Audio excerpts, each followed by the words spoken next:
വളരെ പ്രധാനപ്പെട്ട മറ്റൊരു വാർത്തയിലേക്ക് നമ്മൾ കടക്കുന്നു. Reporter big breaking. PSC പരീക്ഷകളുമായി ബന്ധപ്പെട്ട് SIT മേധാവിക്ക് പരാതി പ്രവാഹം. 35ലേറെ പരാതികളാണ് SITക്ക് ഇതുവരെ ലഭിച്ചത്. മുന്നറിയിപ്പില്ലാതെ സിലബസ് മാറ്റിയെന്നാണ് പ്രധാന പരാതി.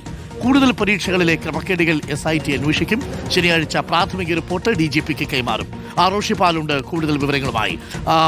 Roshy, very good morning Roshi. 35ഓളം പരാതികളാണ് PSCക്ക് കിട്ടിയത് എന്നാണ് നമ്മൾ പുറത്തുവിട്ട ആസൂത്രണ ബോർഡിലെ ചീഫിൻ്റെതടക്കം 3 പ്രധാനപ്പെട്ട പരാതികൾ, പിന്നീട് KASൽ നിന്ന് വന്ന പരാതി. പക്ഷേ ഇപ്പോൾ 35ഓളം പരാതികൾ കിട്ടിയെന്ന് പറയുമ്പോൾ വലിയൊരു തട്ടിപ്പിൻ്റെ മലയാണ്.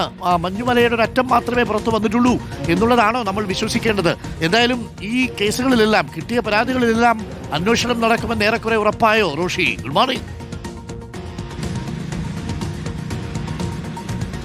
Good morning Arunkumar. ക്രൈംബ്രാഞ്ച് പ്രത്യേക അന്വേഷണ സംഘത്തിന് ഇതുവരെ 35 വ്യത്യസ്ത പരീക്ഷകളുമായി ബന്ധപ്പെട്ട ക്രമക്കേട് പരാതികൾ ലഭിച്ചു കഴിഞ്ഞു. ആദ്യഘട്ടത്തിൽ KS പരീക്ഷയും ആസൂത്രണ ബോർഡ് ചീഫ് തസ്തികയിലേക്ക് നടന്ന പരീക്ഷയുമായി ബന്ധപ്പെട്ട പരാതികൾ അന്വേഷിക്കാനായിരുന്നു SITയുടെ തീരുമാനം. പക്ഷേ ആ തീരുമാനം SIT മാറ്റുകയാണ്. കാരണം ഓരോ പരാതികളും പരിശോധിക്കുമ്പോൾ പരാതിയിൽ കഴമ്പുണ്ടെന്ന് കണ്ടെത്തുമ്പോൾ ആ പരാതി ഉന്നയിച്ച ഉദ്യോഗാർത്ഥികളുടെ മൊഴിയെടുത്ത അന്വേഷണവുമായി മുന്നോട്ട് പോകാൻ തന്നെയാണ് തീരുമാനം.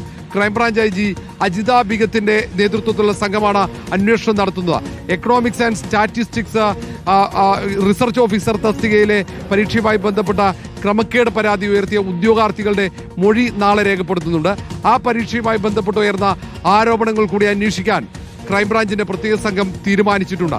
ഏതായാലും നേരത്തെ മുഖ്യമന്ത്രിക്കും സംസ്ഥാന പോലീസ് മേധാവിക്കുമൊക്കെ നിരവധി പരാതികൾ ലഭിച്ചെങ്കിൽ ഇപ്പോൾ ഗൗരവമുള്ള തെളിവുകൾ സഹിതം തെളിവുകളിലേക്ക് ചൂണ്ടുന്ന ചില വിവരങ്ങൾ ഉൾപ്പെടുന്ന 35 പരാതികൾ ഇതുവരെ ലഭിച്ചു എന്നത് ഏറ്റവും സുപ്രധാനമാണ്. അതുകൊണ്ട് ഇനി അങ്ങോട്ടുള്ള അന്വേഷണം ഗൗരവപ്രദമാണ്. മാത്രവുമല്ല, ശനിയാഴ്ച പ്രാഥമിക അന്വേഷണ റിപ്പോർട്ട് സംസ്ഥാന പോലീസ് മേധാവിക്ക് നൽകും. ആ റിപ്പോർട്ട് അടിസ്ഥാനമാക്കിയാണ് സർക്കാർ ഈ പരാതികളിൽ FIR രജിസ്റ്റർ ചെയ്യുന്ന കാര്യത്തിൽ തീരുമാനമെടുക്കുക.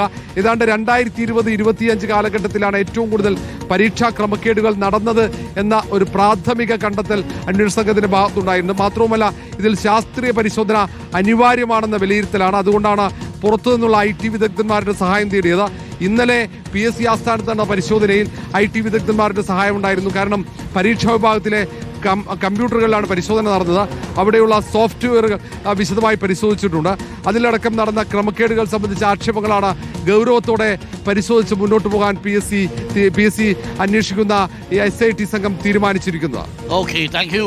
റോഷി പാലാണ് വിവരങ്ങൾ നൽകിയത്. പ്രിയപ്പെട്ട പ്രേക്ഷകരെ, 35ഓളം പരാതികളാണ് ഇതുവരെ PSCയുടെ എതിരെയുള്ള ക്രമക്കേടുകൾ അന്വേഷിക്കുന്ന അന്വേഷണ സംഘത്തിന് ലഭിച്ചിരിക്കുന്നത് എന്നുള്ള വിവരമാണ് ഇപ്പോൾ പുറത്തു വരുന്നത്. പ്രിയപ്പെട്ട പ്രേക്ഷകരെ, ആഭ്യന്തരമന്ത്രിയോട് പറയൂ, പോലീസ് സ്റ്റേഷനിലെല്ലാം മോടി പിടിപ്പിച്ചു, അതിലൊന്നും കുഴപ്പമില്ല.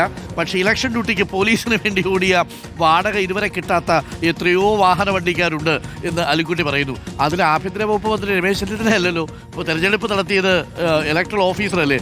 ഇലക്ട്രൽ ഓഫീസറോട് പറയേണ്ടി വരും എന്നുള്ളതാണ്. കൃത്യമായി അവർ പൈസ കൊടുത്താൽ കൃത്യമായും ആഭ്യന്തര വകുപ്പ് പൈസ കൊടുക്കും. അപ്പോൾ അതുകൊണ്ട് താങ്കൾ പറഞ്ഞത് വളരെ പ്രധാനപ്പെട്ട ഒരു കാര്യമാണ്. പല വണ്ടിക്കും പൈസ കിട്ടിയിട്ടില്ല എന്നുള്ളതാണ് വാസ്തവം. അത് ആഭ്യന്തര വകുപ്പ് വിളിച്ച വണ്ടിയല്ല, അത് ഇലക്ട്രൽ ഓഫീസർക്ക് വേണ്ടിയിട്ട് വിളിച്ച വണ്ടിയാണ്. പൈസ കൊടുക്കേണ്ടത് നമ്മുടെ തെരഞ്ഞെടുപ്പ്